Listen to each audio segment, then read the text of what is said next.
శ్రీరామనవమి బ్రహ్మోత్సవాల సందర్భంగా శ్రీ స్వామివారి పట్టాభిషేకములకు గాను పోచంపల్లి పట్టు వస్త్రములు సికింద్రాబాద్ గణపతి దేవాలయం మాజీ చైర్మన్ ఎస్ఎస్ జయరాజు నేత పని జరుగుతున్న సందర్భంగా గురువారం భద్రాచలంలోని భక్త రామదాస్ ధ్యాన మందిరంలో దేవస్థానం కార్యనిర్వహణ అధికారి రమాదేవి మగ్గమునకు పూజా కార్యక్రమాలు నిర్వహించి మగ్గం నేత పనిని ప్రారంభించడం జరిగింది. ఈ సందర్భంగా వారు మాట్లాడారు.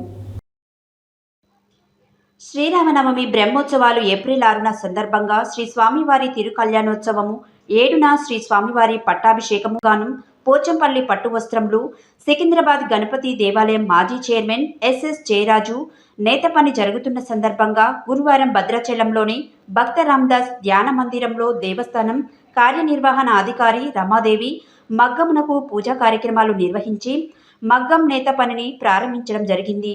ఈ కార్యక్రమంలో దేవాలయ పూజారులు, దేవాలయ సిబ్బంది, తెలంగాణ పద్మశాలి సంఘం కార్యదర్శి ఎస్ఎస్ జయరాజు, పద్మశాలి భద్రాచలం పద్మశాలి అన్నసంత్రం అధ్యక్షులు గోషిక యాదగిరి, పోచంపల్లి చేనేత కళాకారులు, పద్మశాలి పోచంపల్లి చేనేత కళాకారులు, కడవేరు చంద్రశేఖర్, ఆడెపు ఆంజనేయులు, ఇంజమూరి యాదగిరి, దోర్నాల శ్రీనాథ్, ఎలగందుల కర్ణాకర్, రాపోలు గణేష్ పాల్గొన్నారు.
लोके देवतिष्ठामुदारां तां पद्मने दीक्षरणमहं प्रपद्ये लक्ष्मीजातोपनस्वः तस्य फलानितपसानुबन्धमायान्तराजस्तमनिना सह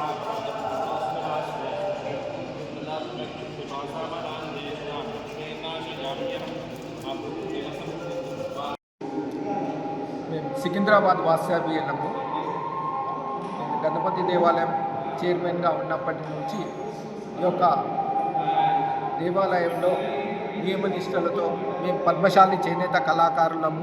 ఈ యొక్క వంశానికి చెందినటువంటి మేము గతంలో మా తండ్రి గారు శ్రీరామనవమి రోజు జన్మించడం వల్ల సీతారాముల వారికి ఉన్నటువంటి అనుబంధంతో మా తండ్రి గారి పేరు కూడా శ్రీరాములు కూడా పెట్టుకొని ప్రతి సంవత్సరము కళ్యాణోత్సవానికి బట్టలు సమర్పించడము ఆనవాయితీగా పెట్టుకున్నాము.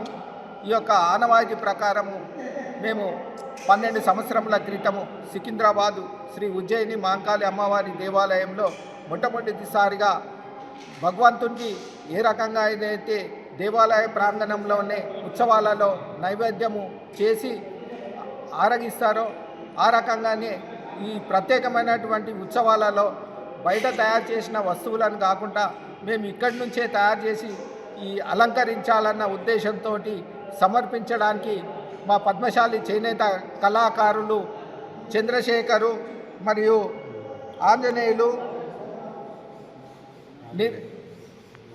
యాదగిరి, శ్రీనాథు, కరుణాకరు బృందంగా ఏర్పడి ఈ యొక్క కార్యక్రమాన్ని ఇక్కడ పూర్తి చేయడానికి మేము 2 రోజుల క్రితమే ఇక్కడ వచ్చి కార్యక్రమాన్ని స్టార్ట్ చేశాము.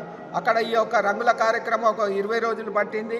మొత్తంగా ఈ యొక్క ఏప్రిల్ 4వ తేదీ వరకు కంప్లీట్ చేసి తిరుకల్యాణోత్సవానికి పట్టాభిషేకానికి మేము వస్త్రాలు సమర్పించడం ఆయనవాతిగా పెట్టుకున్నాము. ఈ సాంప్రదాయ పద్ధతికి దేవాదాయ శాఖ ఒక కార్యనిర్వహణాధికారికి ప్రత్యేకమైనటువంటి అభినందనలు తెలియజేస్తున్నాను. ఈ యొక్క కార్యక్రమం నిర్విరామంగా కొనసాగి మా యొక్క చేనేత కళాకారుల యొక్క కష్టాలు తీరాలని ఆ భగవంతునికి మేము ఈ సందర్భంగా కోరుకుంటున్నాము. ఈ చేనేత కళాకారులే కాకుండా ప్రతి ఒక్క కళాకారునికి పని దొరకాలని, ఈ యొక్క పని వల్ల దేవతలకు గతంలో వస్త్రాలు నేసినటువంటి వంశము, ఈ వంశం కూడా ఇప్పటి యొక్క పరిస్థితులలో అందరికీ తెలిసేలాగా లేదు. ఈ యొక్క మానవ ప్రాణాలకు రక్షణ కావాలని గతంలో శ్రీ దేవతలు కోరినప్పుడు రాక్షసుల నుండి, అప్పుడు ఈ యొక్క మార్కండేయ వంశస్థులమైనటువంటి మేము ఈ యొక్క వస్త్రాలను తయారు చేసే